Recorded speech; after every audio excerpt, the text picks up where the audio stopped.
Royals বাসে ডাকাতি ও যৌন নিপীড়নের ঘটনায় বড়াইগ্রাম থানার ওসি সিরাজুল ইসলামকে প্রত্যাহার করা হয়েছে। শুক্রবার বিকালে সিরাজুল ইসলামকে নাটোরে পুলিশ লাইনসে প্রত্যাহার করে নেওয়া হয় বলে জানিয়েছেন বড়াইগ্রাম থানার পরিদর্শক তদন্ত মো. মাহবুবুর রহমান।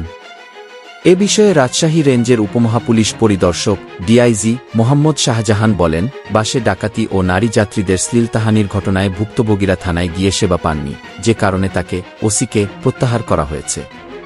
ওসির দায়িত্বে অবহেলার কারণে বিষয়টি ধীরে ধীরে জটিল আকার ধারণ করেছে। শুক্রবার বিকালে ডিআইজি শাহজাহান বড়াইগ্রাম থানা পরিদর্শন করেন এবং এলাকাবাসী ও প্রত্যক্ষদর্শীদের সঙ্গে কথা বলেন। ভুক্তভোগীদের সঙ্গেও যোগাযোগ করেন তিনি। এ সময় তিনি বলেন, আশা করছি দ্রুত সময়ে এ ঘটনার রহস্য উন্মোচন করতে পারব। এদিকে থানার ভারপ্রাপ্ত কর্মকর্তার দায়িত্ব হস্তান্তর প্রক্রিয়াধীন রয়েছে বলে জানিয়েছেন থানার পরিদর্শক তদন্ত মো. মাহবুবুর রহমান। এর আগে সোমবার রাতে ঢাকা থেকে রাজশাহীগামী ইউনিক রোড রয়্যালস পরিবহনের বাসে ডাকাতি ও 2 নারী যাত্রীকে যৌন নিপীড়নের অভিযোগ উঠে। এ ঘটনায় জড়িত থাকার সন্দেহে মঙ্গলবার দুপুরে বাসের চালক, সুপারভাইজার ও সহকারীকে গ্রেপ্তার করে বড়াইগ্রাম থানা পুলিশ। সেদিন এক প্রশ্নের জবাবে বড়াইগ্রাম থানার তৎকালীন ওসি সিরাজুল ইসলাম bdnews24.com-কে বলেন, এটা তো টাঙ্গাইলের ঘটনা বলছে যাত্রীরা, তাই বড়াইগ্রাম থানায় মামলা নেওয়ার সুযোগ নাই। এছাড়া গ্রেপ্তাররা ওই ঘটনায় জড়িত বলে যাত্রীরা সন্দেহ করছে। যারা গ্রেপ্তার আছে কালকে বুধবার সকালে তাদের 54 ধারায় আমরা চালান দিয়ে দিব। ভুক্তভোগী যাত্রীদের মির্জাপুর থানায় লিখিত অভিযোগ দিতে পরামর্শ দেওয়া হয়েছে। মির্জাপুর থানায় লিখিত অভিযোগ করলে গ্রেপ্তারদের সেখানে হস্তান্তর করা হবে। পরে এ ঘটনায় গ্রেপ্তার বাসের চালক বাবলু আলী, সুপারভাইজার সুমন ইসলাম এবং সহকারী মাহবুব আলমকে 54 ধারায় গ্রেপ্তার দেখিয়ে বুধবার বিকালে আদালতে পাঠানো হয়।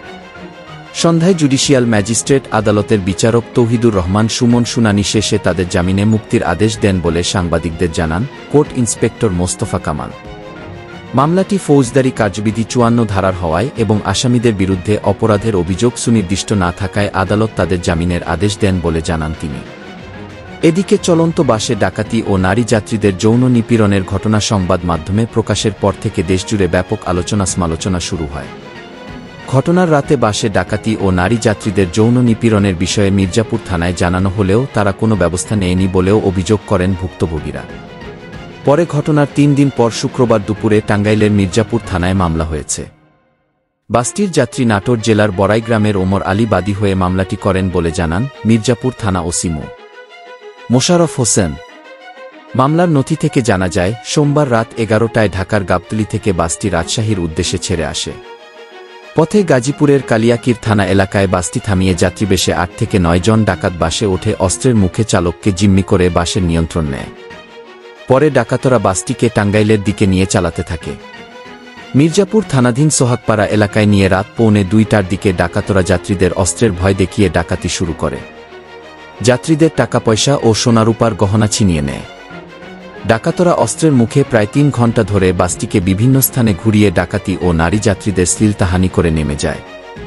মামলায় আরও বলা হয়, ডাকাতরা নেমে যাওয়ার পর চালক বাসটি নিয়ে গন্তব্যে যেতে অস্বীকৃতি জানান। পরে যাত্রীদের চাপের মুখে বাস নিয়ে যাত্রা শুরু করেন চালক।